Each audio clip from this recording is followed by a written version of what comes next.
20 बरसों से मैं हाकिमों के दफ्तर में बैठा कागजों पर स्याही बिखेरता हूं, या फिर उनकी खातिर अपनी इस्लाफ की हड्डियों से कतराए मैं नचोड़ता हूं और अपने नाखूनों से पत्थर तराशता हूं कि उनसे फसीलें उठाऊं और कले बनाऊं।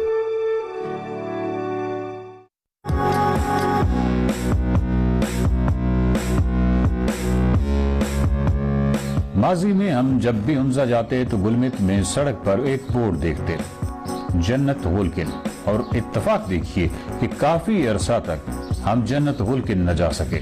हमें मालूम ही ना हो सका कि गुलमित में कराकोरम हाईवे से सिर्फ 3 किलोमीटर पर वाक़या एक जन्नत है, और एक ऐसी जन्नत जो किसी के वहम गुमा में भी नहीं हो सकती।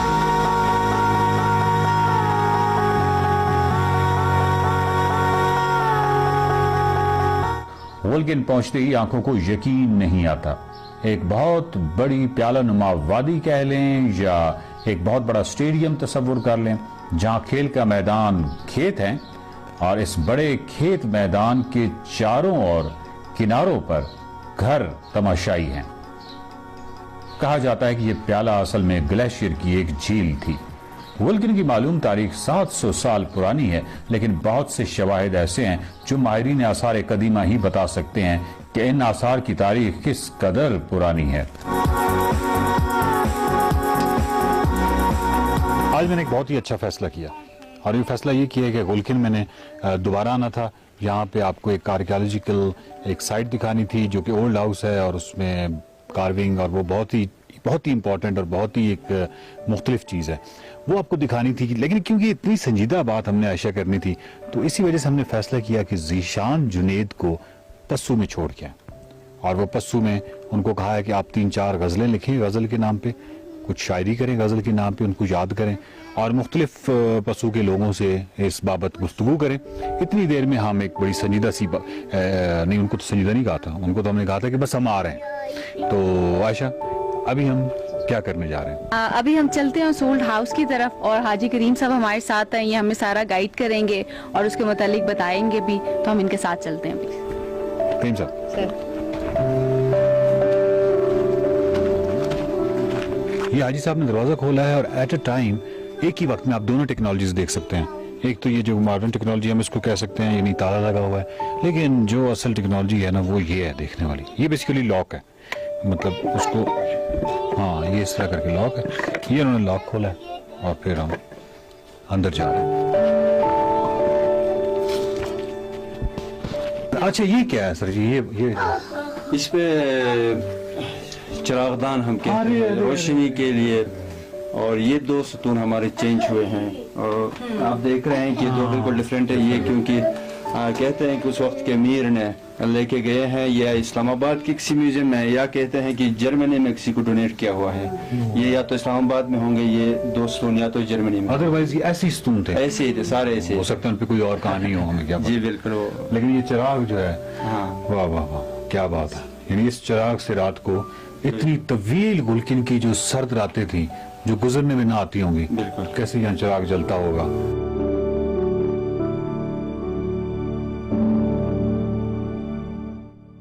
आप ये देखें कि मैं वही कंपैरिजन करती हूँ ना, कि यहाँ पे हुंजा में जो बाकी मिलते हैं, बल्तित फोर्ट में इस तरह के पिलर्स अब वो प्रिजर्व नहीं रहे, वो खत्म हो चुके हैं। और ये एक वुल्किन का एक पुराना घर है जिसकी मतलब अभी कंजर्वेशन भी नहीं की गई, और इसके सिर्फ एक पिलर के ऊपर कितनी खूबसूरत कार्विंग्स हैं, और वो सब कुछ आप इसको देख सकते हैं। ये जो है ये स्वास्तिक है।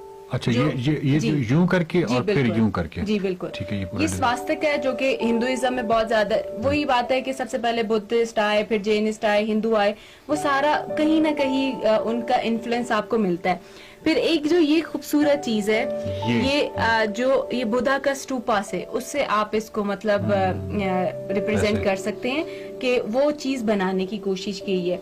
दूसरा ये कि ये चीज आपको जो सिखों की मड़ी होती है उसमें भी ये सब कुछ नजर आता है। तो ये पिलर ही एज मतलब ये पूरा पिलर, पूरे का पूरा पिलर एक अजायब घर है ना, एक बिल्कुल पूरी किताब है, पूरी की पूरी दास्तान इस पे हैं, इस पे है। कितनी चीजें इसमें आ सकती हैं। और फिर आप उस टाइम से, उस वक्त से आप इसको देखें ना कि जब लोगों के पास इतने ज्यादा वसाइल भी नहीं थे, उस टाइम में ये सारी कार्विंग्स, ये सारी डिजाइन्स और वो सारा जहाँ से भी मतलब वो आइडियाज आए डिफरेंट लोगों से, वो परसीव किए गए और उसके बाद ये खूबसूरत सा एक मतलब एक शाहकार सा पिलर है। ये क्या है, मतलब ये तो पूरा बर्ड है ना? ये बिल्कुल वो मोर की शक्ल, ये आपको इजिप्शियन सिविलाइजेशन में भी नजर आता है। और उसके बाद ये हिंदू जो टेम्पल आर्किटेक्चर है उसमें ये डिपिक्शन बहुत ज्यादा नजर आती है जानवरों की, और वो सारी मतलब इंडस वैली से लेके आप इजिप्शियन चले जाएं, आप हिंदुइज्म में चले जाएं, तो जानवरों की डिपिक्शन बहुत नजर आती है। मुझे ये बताएं कि ये वाली चीज है, ये हमें ना अल्तित फोर्ट ना बल्तित फोर्ट किसी और जगह, मतलब वो देखने खास टिपिकल का उसका है, और फिर चले मारखोर और इस तरीके से आप कार्विंग सारा, बिल्कुल ये जो चीज है इस पिलर के ऊपर, ये तो बहुत ही डिफरेंट है। ये वही है ना कि मतलब जो पुराना इसका घर है, और मैं अगर अपने लिहाज से बात करूं तो मुझे अल्तित फोर्ट और बल्तित फोर्ट एज सच इस तरह फैसिनेट नहीं करता जिस तरह ये घर करता है, क्योंकि ये एक बिल्कुल एक खूबसूरती में एक अपनी अलग जगह रखता है। इसके पिलर्स, इसकी वो सारी, इसकी कंजर्वेशन नहीं हुई, इसमें यहाँ पे मतलब कोई टूरिस्ट नहीं आते, ये कोई इस तरह टूरिस्ट पॉइंट भी नहीं है, उसके बावजूद ये इसमें आप देख लें इसकी खूबसूरती और वो सब कुछ, ये उसी तरह ये वही हिंदू जो रिप्रेजेंटेशन होती है। जी बिल्कुल। ये क्या है? ये भी आपको मतलब टेम्पल आर्किटेक्चर में बहुत नजर आता है। फिर सिखिज्म में ये बहुत है, ये स्क्वायर के अंदर क्रॉस है। ये जैनिस्ट बहुत ज्यादा इस्तेमाल करते थे, ये उनके टेम्पल आर्किटेक्चर और बाकी सब में ये बहुत ज्यादा इस्तेमाल किया जाता है।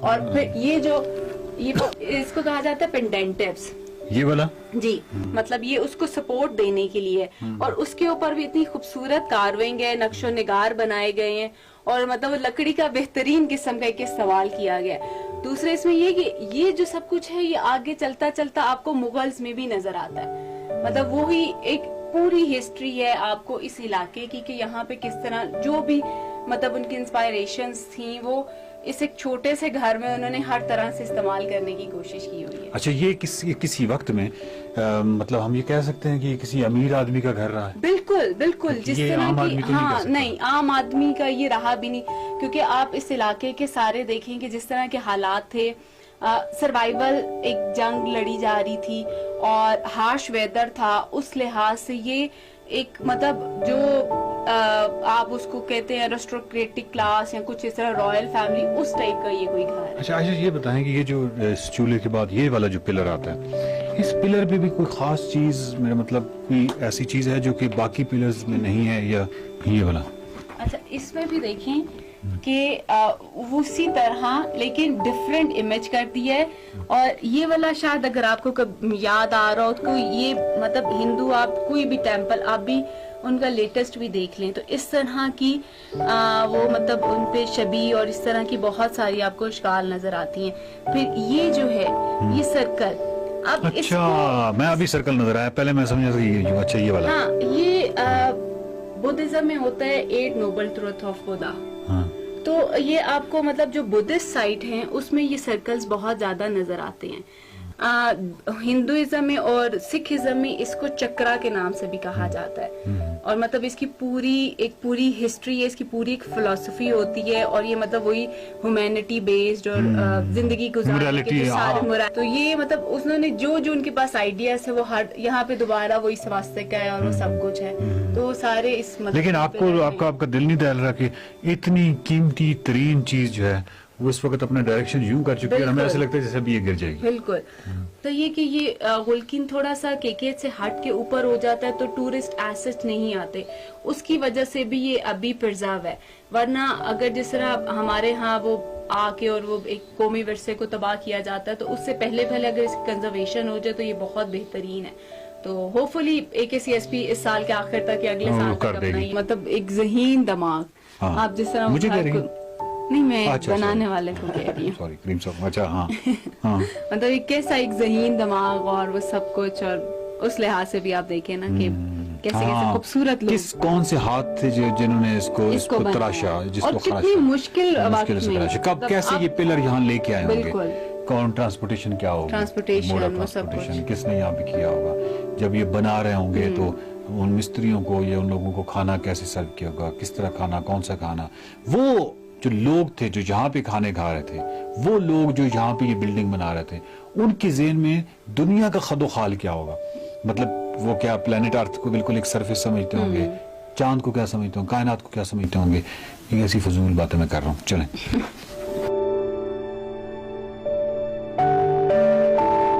इस ओल्ड हाउस का एक एक इंच इंतहाई कीमती है। इस असासे के बर्बाद होने का मतलब यह है कि माजी के दरीचों में झांक कर तारीख को दुरुस्त समझने का बहुत बड़ा टूल जाया हो जाएगा।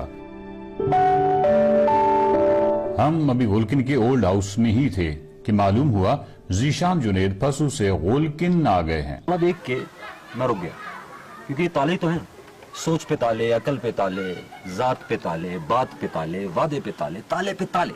शहर तो तालों से भरा पड़ा है। लेकिन जब आप जीबी में होते हैं ना, तो ताला देख के आप रुक जाते हैं कि यहाँ क्यों। ये यहाँ सिर्फ इसलिए है कि ये घर यहाँ पे बंद है, बड़े अरसे से बंद है, और ये मेन रोड पे है, इसलिए इसको कोई लगा गया। लेकिन आप देखिएगा, ये ताले से नहीं रोका, ये एक छोटी सी धात से रोका हुआ है। उसकी ताले की मजबूती इसके सामने कुछ भी नहीं। ये एक बहुत मजबूत थी। पशु में, हुंजा में, गुलकिन में ताला एक अच्छी बात समझी नहीं जाती। ये ताला भी किसी इसलिए नहीं लगाया कि चोर आ जाएगा। दरवाजा दरअसल बंद करना मकसूद था कि कोई जानवर अंदर ना चला जाए। सिर्फ इतनी एहतियात थी। तालों की बात करूंगा और सिर्फ इतना कहूंगा, शहर वालों, दुनिया वालों, ताले खोल दो यार। अब जीने दो, अब जीना है, इन तालों के बगैर जीना है।